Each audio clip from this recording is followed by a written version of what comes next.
নমস্কার বন্ধুরা, welcome to eternal Deepak sports 9009। তো আজকে তোমরা সবাই জানো যে কি হতে চলেছে।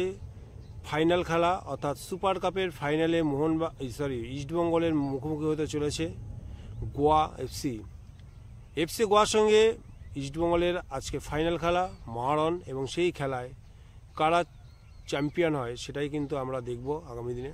তবে ইস্টবেঙ্গল এবছর যে টিম করেছে সেই টিম কিন্তু সত্যি আইএসএলের ইতিহাসে সবথেকে ভালো টিম, ব্যালেন্স টিম। তবে এই টিম যতক্ষণ না পর্যন্ত কোনো ট্রফি তাদের ঘরে তুলতে পারছে ততদিন পর্যন্ত কিন্তু ইস্টবেঙ্গলের আর স্বস্তি নেই। বিশেষ করে অস্কার ব্রুজো, যে নাকি আজকে ডাগআউটে থাকবে না, অর্থাৎ গত ম্যাচে লাল কার্ড দেখায় তাকে কিন্তু দলের বাইরে থেকেই কিন্তু নেতৃত্ব দিতে হবে। তো এই মতো অবস্থায় ইস্টবেঙ্গল একটু চাপে আছে।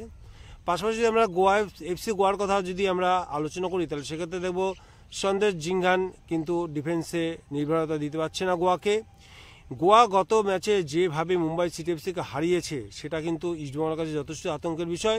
সঙ্গে আজকের ম্যাচটা যে হাড্ডাহাড্ডি হতে চলেছে সেটা কিন্তু বলাই যায়। আর গোয়া হচ্ছে নিজের ঘরের মাঠে বাঘ, অর্থাৎ ওইখানে এসে আরব সাগরের তীরে ইস্টবেঙ্গল গোয়াকে হারিয়ে চ্যাম্পিয়ন হলে এটা কিন্তু ইস্টবেঙ্গলের একটা বড় পাওনা, এবং গোয়াকে কিন্তু সহজেই এখানে হারানো যাবে না বলে সেটা বলেই মনে হচ্ছে। আর গোয়া যেভাবে ব্যালেন্স টিম আর যেভাবে আন্তর্জাতিক ম্যাচগুলো খেলে এসছে গোয়া, সেক্ষেত্রে গোয়াকে কিন্তু অত ছোট করে দেখলে চলবে না। কিন্তু ইস্টবেঙ্গল যে ফর্ম আছে, যে আগুনে ফর্ম, এবং যে ফর্ম নিয়ে গত ম্যাচে 3-1 গোলে হারিয়ে পাঞ্জাব এফসিকে 3-1 গোলে পরাজিত করে সেমিফাইনাল থেকে ফাইনালে পদার্পণ করেছে, তখন সেটাকে কিন্তু গুরুত্ব দিয়ে আমাদের দেখতে হবে। তো আমরা সবাই আশায় রইলাম যে ইস্টবেঙ্গল কী করে। তবে একটা দল গঠন নিয়ে বিশেষ করে নবী কিন্তু কিছু একটা বক্তব্য ছিল। তিনি বলছেন যে ঠিকমতো দল গঠন করা যাচ্ছে না, মানে ঠিকমতো দল কিন্তু ব্রুজো ঠিকমতো দল গঠন করতে পারছে না। তার কারণ হচ্ছে হিরোশিকে কিন্তু তাকে ঠিক পছন্দ হয়নি, এবং হিরোশি কিন্তু সেই ফর্ম কিন্তু এখনও পর্যন্ত তার দেখতে হয়নি।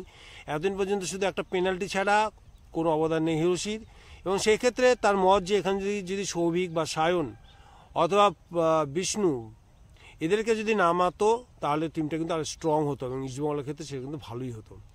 তো এই ছিল আজকে ইস্টবেঙ্গলের আর এফসি গোয়াকে নিয়ে আজকে আলোচনা, এবং আমরা অধীর অপেক্ষা করে আছি যে ইস্টবেঙ্গল এই ম্যাচে কীরকম পারফর্ম করে।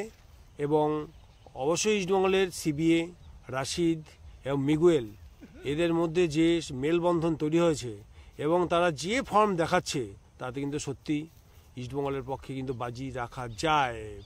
পরক্ষণেই চিন্তা হয় যে গোয়া এফসি তার নিজের ঘরের মাঠে খেলছে, এবং যে ফর্ম তারা ধরে রেখেছে। ব্রান্ডন বিশেষ করে গত ম্যাচে যে গোলটা দিয়েছে সত্যি অসাধারণ ব্রান্ডনের। তো থাক, আজকে এই পর্যন্ত হচ্ছে ইস্টবেঙ্গল এবং গোয়া এফসির প্রাক আলোচনা। এবারে যে আলোচনাটা আমি করতে চাইব সেটা হচ্ছে মোহনবাগানকে নিয়ে। বিশেষ করে মোহনবাগানের গড যাকে বলা হয় দিমিত্রি পেট্রোটাস, গত রাতেই কিন্তু নিঃশব্দে মোহনবাগান বিমানবন্দরে আগমন ঘটে, অর্থাৎ সর্বশেষ গত পরশুই হবে নিঃশব্দে কিন্তু এয়ারপোর্টে চলে আসে দিমিত্রি পেট্রোটাস। যে উচ্ছ্বাস উন্মাদনা বিগত বছরগুলোতে আমরা দেখেছি, দিমিত্রি আসার সময় উপচে পড়া ভিড়, উল্লাস, তাদের কাঁধে করে, তাদের পিঠে করে, তাদের কোলে করে এই দিমিত্রি পেট্রোটাসকে অভ্যর্থনা জানানো এবং গাড়িতে পৌঁছে দেওয়া, সেই বিষয়ে কিছুই লক্ষ্য করা যায়নি এবছর। তো কিছুটা বিরূপ প্রচারের জন্য বা কিছু সাপোর্টারদের আমি বুঝতে পারলাম না যে ব্যক্তিগত কোনো বিদ্বেষ আছে কি না দিমিত্রি পেট্রোটাসের উপরে, সেটা বোঝা যাচ্ছে না। তাদের কিছু পোস্ট একটু দিমিত্রি পেট্রোটাসের থেকে কিছুটা সমর্থক কিন্তু দূরে চলে গেছে। তবে হ্যাঁ, সার্জিও লোবেরোর কোচিংয়ে যদি দিমিত্রি পেট্রোটাস পুরনো ফর্ম ফিরে পায়, আবার কিন্তু দিমিত্রি মোহনবাগানের গড হয়ে উঠবে, এটা কিন্তু বারুদ আছে ছেলেটার পায়ে। মলিনা কিন্তু সেইভাবে দিমিত্রিকে ইউজ করতে পারেনি, সেভাবে ব্যবহার করতে পারেনি, সেইভাবে খেলাতে পারেনি, যে কারণে দিমিত্রি পেট্রোটাস নিষ্প্রভ ছিল। পাশাপাশি কথা বলতে হবে, ম্যাচ টাইম কিন্তু তাকে ঠিকমতো দেওয়া হয়নি, এবং যে কারণে সে প্র্যাকটিস ম্যাচও পায়নি।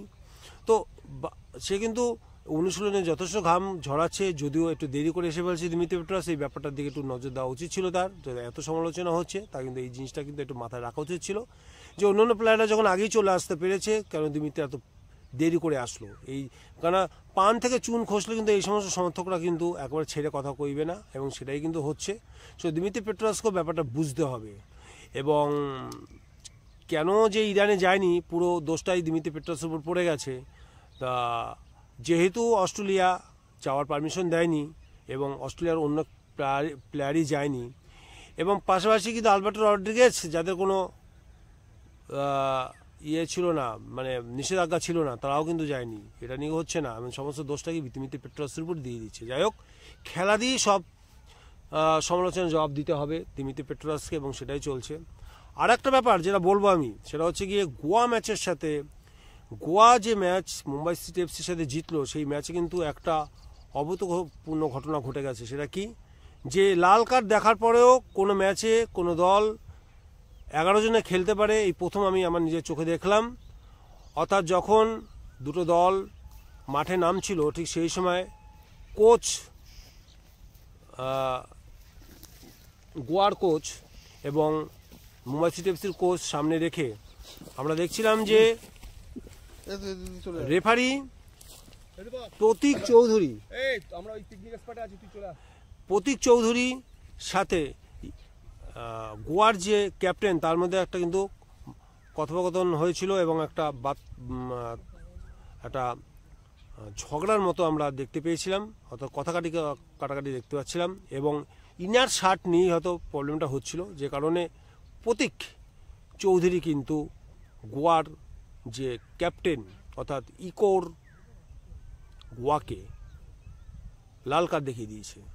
এবং লাল কার্ড দেখার পরও দেখলাম যে 10 জনে নয়, গোয়া কিন্তু 11 জনই খেলেছে। এটা কেন খেলেছে জিনিসটা কিন্তু আমাদের বুঝতে হবে। তো এটা কিন্তু একটা নতুন জিনিস দেখলাম, যে লাল কার্ড দেখার পরেও কোনো দলে 11 জন প্লেয়ারই খেলতে পারে। তো যেটা বলছি সেটা হচ্ছে কি, একজন প্লেয়ার বাদ যাবে নির্ধারিত প্লেয়ারের মধ্যে দিয়ে, কিন্তু যেহেতু দল মাঠে নামেনি, সেহেতুই কিন্তু 10 জনের জায়গায় 11 জন খেলছে, এটাই তাদের যুক্তি। তো বিভিন্ন প্রাক্তন বিশেষজ্ঞ যারা ফুটবল বিশেষজ্ঞ, তাদের কাছেও আলোচনা করে দেখলাম বা জিজ্ঞেস করে দেখলাম, তারা সেটাই বলছে যে হ্যাঁ, খেলার শুরু হওয়ার আগে যদি কেউ লাল কার্ড দেখে, তাহলে কিন্তু দল থেকে তাকে বহিষ্কার করা হবে সেই ম্যাচে, এবং তাকে কিন্তু মাঠের ধারপাশেও রাখা যাবে না, এটা ঠিক। কিন্তু অন্য একটা প্লেয়ার কিন্তু 11 জনের দলে ঢুকে যাবে, তো সেই ক্ষেত্রে 11 জন প্লেয়ার নিয়ে খেলতে পারে। তো এটা একটু অদ্ভুত লেগেছিল আমার কাছে। আর বিশ্বকাপের ধামামা তো লেগেই গেছে। বিশ্বকাপ ইউএসএ তো হচ্ছে, কানাডায় হচ্ছে, মেক্সিকোতে হচ্ছে। ইতিমধ্যেই 42টা দল কিন্তু পারফর্ম করে গেছে, আর 6টা দলের মধ্যে তুমুল লড়াই চলছে।